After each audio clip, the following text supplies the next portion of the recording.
Batman the Animated Series is celebrating its 25th anniversary this month, and we're here to put your bat brains to the test with 10 Batman the Animated Series facts only a superfan would know.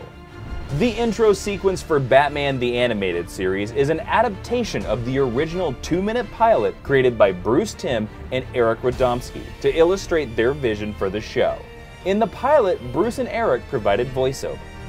The film noir look of the show was an instant hit with fans, and in order to consistently capture a shadowy, mysterious style, the artwork for the episodes was produced on black paper instead of white. Batman the Animated Series is known for its stellar voice casting, and they even pulled talent from the halls of Congress. The 1995 episode Showdown features a governor character whose voice was provided by real U.S. Senator Patrick Leahy.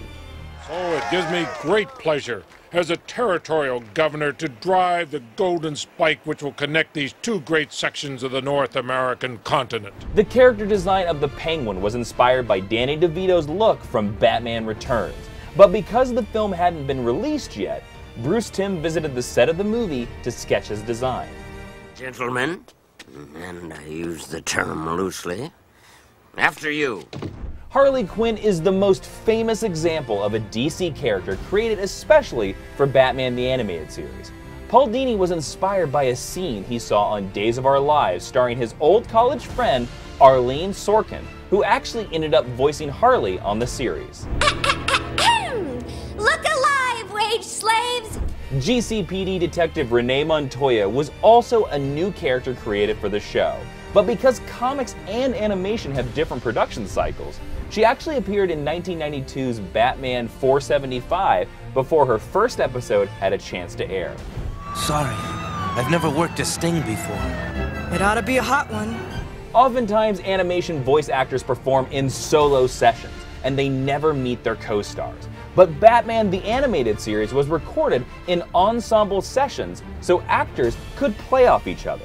The cast would all sit together around the microphones, except for Mark Hamill, who performed all of his lines standing up so he could embody the chaotic nature of the Joker. Tell the family you have to visit a sick friend. Oh, and let's keep this to ourselves. Some major Hollywood players almost lent their voice talents to the show. Producers considered Al Pacino for Two-Face and offered Mr. Freeze to Anthony Hopkins. Plus, Tim Curry was initially cast as the Joker.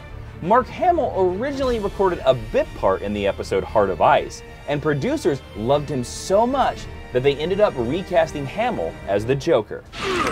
Meanwhile, back at the wrench, since my side splitters don't tickle you, how about a skull splitter? Most people know that Adam West voiced the title character in the 1992 episode Beware the Grey Ghost.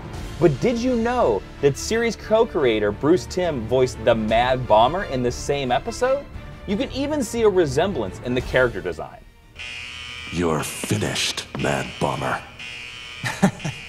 I don't think so. And finally, what would Batman the Animated Series be without an unforgettable voice behind The Dark Knight? Kevin Conroy earned a scholarship to the famed Juilliard School of Drama, sharing the campus with fellow students including Robin Williams, Kelsey Grammer, and Superman actor Christopher Reeve.